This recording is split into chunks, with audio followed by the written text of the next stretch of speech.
pour cette démarche du réenchantement, lorsque j'ai été sollicité, la première remarque a été de se dire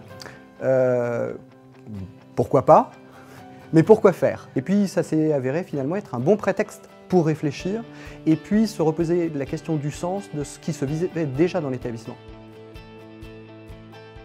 La proposition donc de participer au réenchantement est venue par l'intermédiaire de notre directeur, M. Morand, qui un jour nous a proposé, nous a dit voilà, il se passe tel événement et je souhaiterais que vous y participiez. Une équipe, complètement.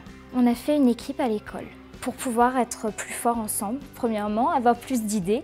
C'était ouvert à tous, donc nous j'ai décidé d'y aller. Ce qui m'a plu, c'est d'être mélangée avec des personnes, des directeurs, des aides maternelles comme moi, voilà, plein de gens différents. On a commencé à travailler sur des sujets différents qui pourraient toucher les élèves, les relations entre adultes, l'enseignement en général, tout ce qui pourrait se passer dans un établissement scolaire. Pour pouvoir relire, il me paraissait nécessaire de s'intéresser à tous les maillons de la chaîne, de tous ceux qui font vivre l'établissement. Nous avons sollicité des personnes qui intervenaient auprès des enfants, tant dans la vie scolaire que dans l'enseignement.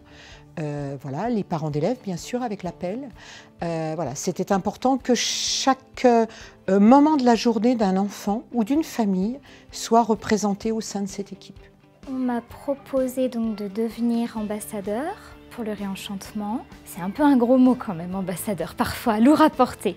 On va dire que c'est plus simplement s'engager ou créer des initiatives auprès de l'équipe avec laquelle on est, pour pouvoir développer des projets simples et pour pouvoir s'engager au quotidien. Je me suis sentie, oui, à ma place, justement. C'est ça que j'ai beaucoup aimé. Je n'avais pas l'impression d'avoir de différence parce que j'étais aide maternelle, voilà. Ça apportait une autre dimension.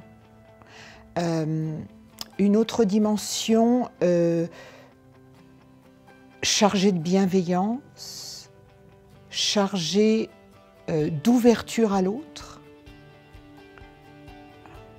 Je vais dire quelque chose d'un peu galvaudé dans l'enseignement catholique, un autre regard. Ce groupe constitué a pour objet de se réunir régulièrement pour pouvoir se dire sur la période qui vient de s'écouler, ce que l'on a vécu, comment on l'a vécu. Comment est-ce qu'on peut peut-être l'améliorer, comment on peut le faire différemment en faisant une place à la parole de chacun. Et puis en se nourrissant aussi dans l'intermédiaire par les rencontres proposées par la DDEC, les rencontres des ambassadeurs et le conseil de réenchantement. Ces moments de conseil, c'était se dire comment on relie un peu ce qui se vit et comment on le questionne. L'idée, c'était de poursuivre une dynamique, une cohésion au niveau du diocèse et continuer à penser les choses, penser l'école et se dire, on voyait que dans le vivre ensemble, il fallait aller plus loin. C'est ce qu'on nous avait beaucoup renvoyé, aussi bien les jeunes que les adultes. Et se dire, la démarche de réenchantement nous va bien. Allons-y. La démarche de réenchantement, dans mon établissement, elle s'est traduite par le fait de prendre conscience qu'on faisait déjà beaucoup de choses. Et simplement, ça a donné du sens à toutes nos actions au quotidien. La démarche du réenchantement, je dirais que je l'ai vu un peu comme une continuité de ce qui était déjà fait avant. Le principe était d'ouvrir les élèves à des choses différentes, à des concepts différents. Donc en animant des ateliers danse, ça leur permet de déconnecter aussi du cadre scolaire. Il y a des choses qu'on fait par automatisme et puis finalement, ça a permis aussi de prendre le temps de réfléchir. En fait, oui, pourquoi est-ce qu'on a fait ça? Pourquoi est-ce qu'on va le faire et pourquoi est-ce qu'on continue à le faire? Et puis aussi, il y a la capacité à rester ouvert à l'inattendu. Le temps de midi a été investi de cette façon-là par les élèves. Ils proposent entre eux, par exemple, d'initier les autres au dessin, aux échecs, à la danse. Je trouve qu'il y a plein de projets dans ce collège et que du coup, on est encadré à la fois par des profs, mais parfois il faut savoir faire des choses tout seul. Et du coup, je trouve que ça apporte une certaine autonomie et encore une fois des responsabilités. Et je trouve que c'est bien parce que ça fait grandir, quoi. C'est en fin d'année, toute l'école se rassemble. Normalement, il y a une scène où on passe dessus et c'est vraiment pour partager notre passion, connaître un peu ce que les gens font. Une chose qui me paraît importante et qui nourrit quand même la démarche, je pense que cela a été redit par vos différents interlocuteurs, c'est l'importance de temps qui permet de sortir de l'établissement pour les ambassadeurs. Et pour qu'ils continuent à garder ce côté de poil à gratter, pour qu'ils continuent à être cette goutte d'eau qui par capillarité va aller mouiller les autres, ils ont besoin d'aller se ressourcer. Et ça, c'est une démarche nécessaire. Nous sommes une école de fond de vallée et pour nous, l'opportunité d'aller échanger avec d'autres ambassadeurs qui venaient de tous horizons, qui venaient de villes, de petites écoles, de montagnes.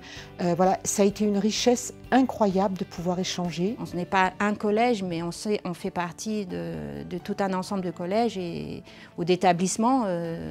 Du coup, c'est ça aussi qui fait la force de ces rencontres, c'est qu'on ne se sent pas tout seul. Le conseil par rapport à la semaine du réenchantement a déjà planifié des rencontres pour penser un peu cette journée. Ce n'est pas l'idée de penser entièrement cette journée, c'est apporter des ressources aussi.